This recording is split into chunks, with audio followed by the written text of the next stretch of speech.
Unrest is spiraling in Iran. Protests triggered by cost of living crisis have now expanded to 60 cities across 25 provinces. The anger is mounting on the streets. In the wake of the crisis, country's supreme leader Ayatollah Khamenei has given a green light to put rioters in place, a stark warning to all rioters. At least 16 people have already died so far in the protests that are going on, and they've been on for over a week now. The chaos has entered its 8th day. The latest flashpoint is Malik Shahi in Ilam province, located on the border with Iraq. According to Iran, a human rights NGO, the security forces have unleashed a quote-unquote bloodbath in the region.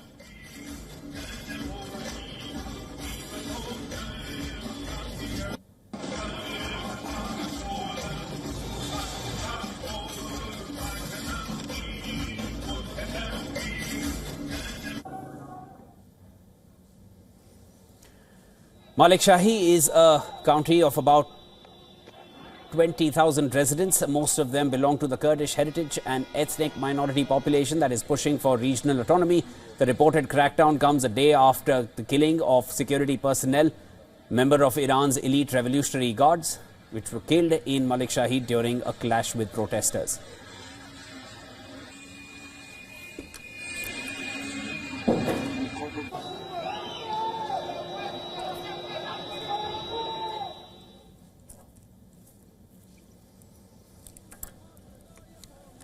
Protests that began against rising prices have now turned into widespread anger against not just the government but also the supreme leader Ayatollah Khamenei himself. Protesters are raising slogans against the Islamic Republic itself and even demanding the return of Pahlavi dynasty.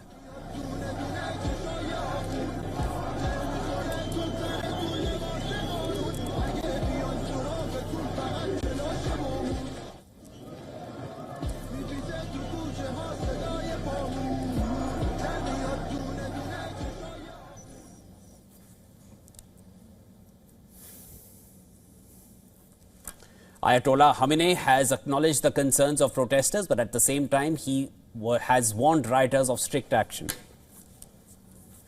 We talk to the protesters. They should talk. The authorities should talk to the protesters, but there is no point in talking to the rioters. The rioters should be put in their place.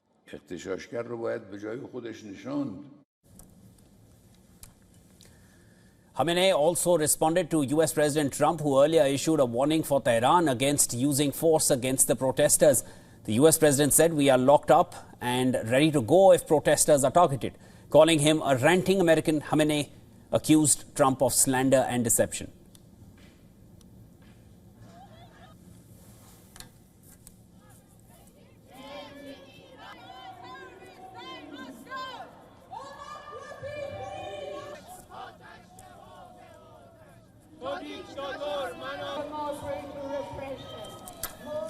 Outside Iran, around 100 pro-democracy demonstrators gathered in London near Downing Street, rallying in support of protesters back home.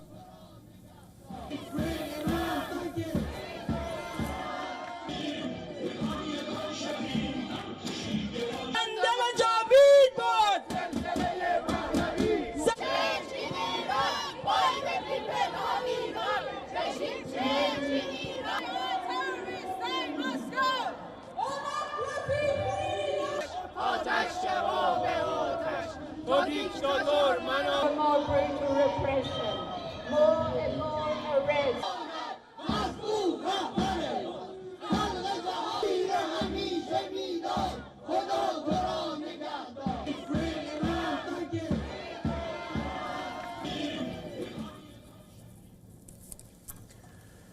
Iran's former Crown Prince Reza Pahlavi has also come out in support of the protesters. He called the protesters Iran's next generation, Generation V, with which V stands for victory. Pahlavi is living in US since 1979. The current outpouring of anger is the biggest since the death of Mahsa Amini in 2022 in this Islamic Republic, which is reeling under Western sanctions. The Irani rial has taken and it has tanked to 1.4 million against single US dollar, making it difficult for ordinary Iranians to make the ends meet.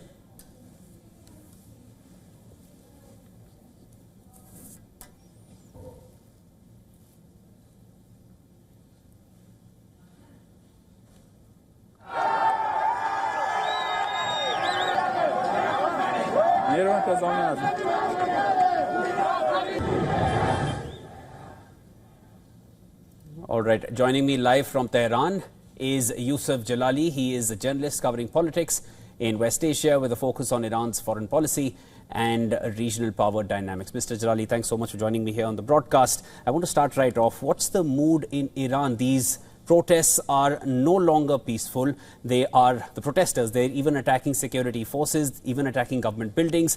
And then there was that statement which came in from the US president saying that they are locked up and ready to go. How is Iran seeing that message from the US president after the happenings in Venezuela? Is it still being seen as just a rant, as the Supreme Leader said? Well, of course, many voices in Iran's media and even politics look at this latest incident in Venezuela as an instance of imperialism by the United States. And they see a pattern of how the United States has interfered and intervened in other countries' internal affairs, including Iran itself back in 1953. So it says that it's not about oil, it's not about narcotics and fighting drug trafficking.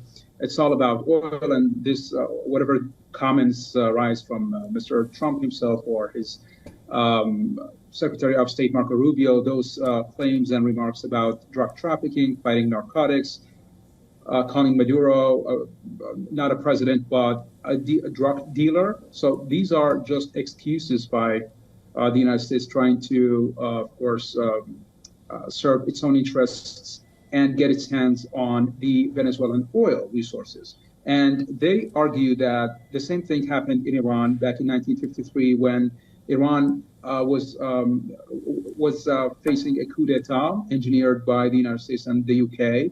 And it was all about oil back then, too. In 1953, the first Iranian Democratic Prime Minister was overthrown using a coup d'etat engineered and orchestrated by the United States and the UK.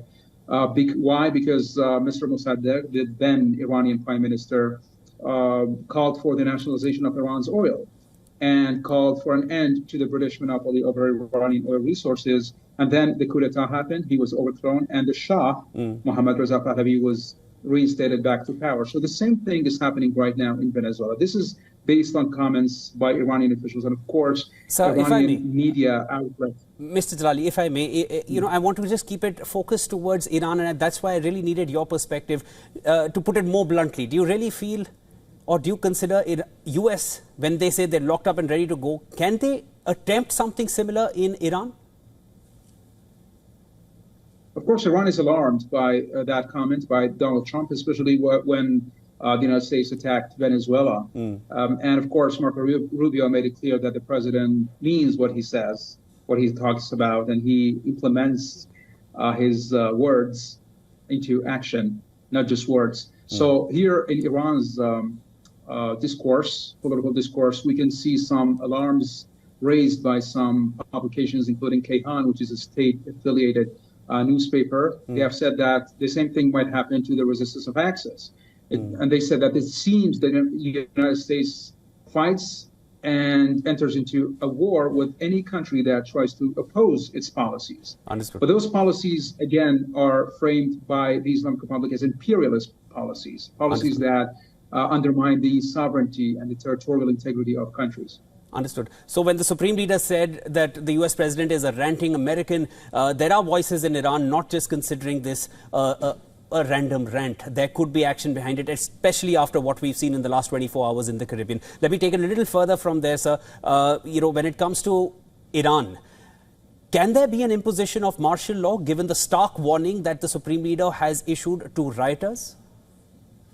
Well, the situation is spiraling out of control. What began as simply an economic-driven protest now is turning into riots, violence, confrontations between protesters and police officers, security officers.